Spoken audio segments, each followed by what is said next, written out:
I lived directly in front of the cemetery, and we played in there. Dead people didn't bother us. We were more afraid of people who were still alive. So we played over there. We played baseball.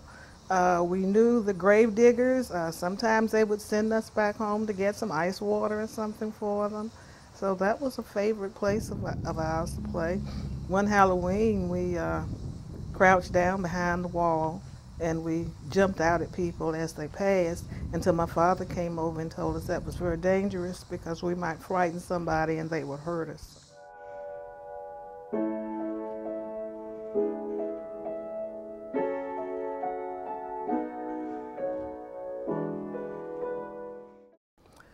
And during World War II, we were very afraid of the enemy. And we had been told about Japs and Germans. We didn't know what that meant. And when the dirigibles would come over, we'd get afraid, or a plane, and we would go in our little playhouse and close the door until they had gone. And then this was reinforced in school when we had blackouts and things like that. So our only fear was the fear of the enemy, but we felt safe among our own. This was before television and computers, and we played outside a lot. In the summers, the parents sat on the porch and they talked from one porch to the other as the fireflies flitted around and the moths. And we played 1, 2, 3 red light. Yeah, I don't know if you remember that game or not. We played hide and seek. We played hopscotch.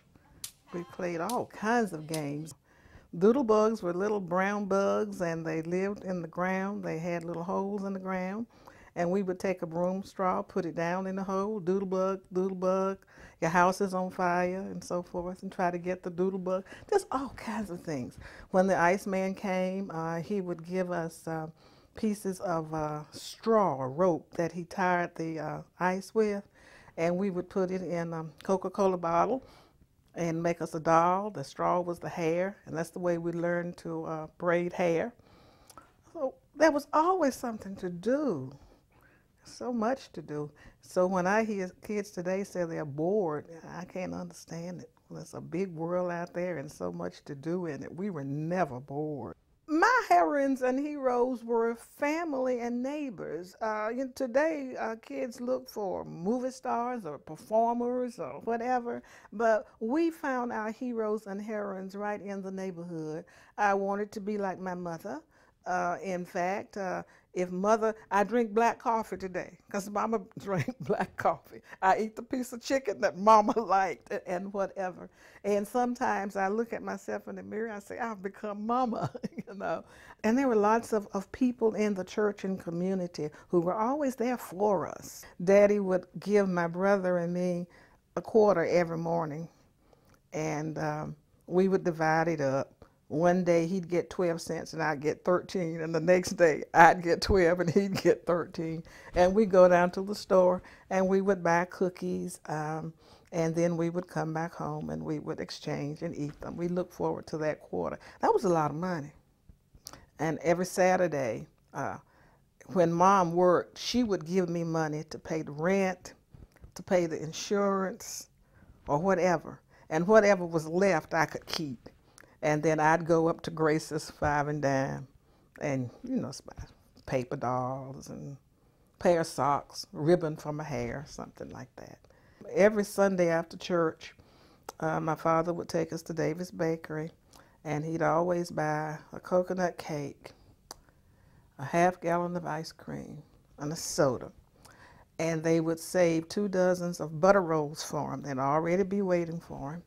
Then he would let each one of us buy one item, a cake square or a brownie or a donut. So we look forward to that. Well, the house we lived in had a long hallway when you entered it, and there was a leather sofa out there and an old roll-top desk, and when it rained, the neighborhood children would come over there and we'd have school out there.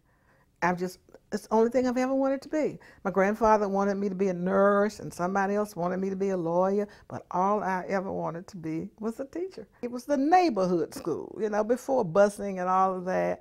The teachers knew the parents knew the teachers. Some of the teachers had even grown up with my parents, and some of them lived close enough that they could walk to and from school. And a lot of times, if they were walking from school, they might stop at our house and sit on the porch for a few minutes. It was a feeling of safety. It was family. The entire community was family. I just had a lot of mothers and fathers and uncles and aunts and whatever. We all looked after each other, took care of each other. It was a wonderful place to grow up.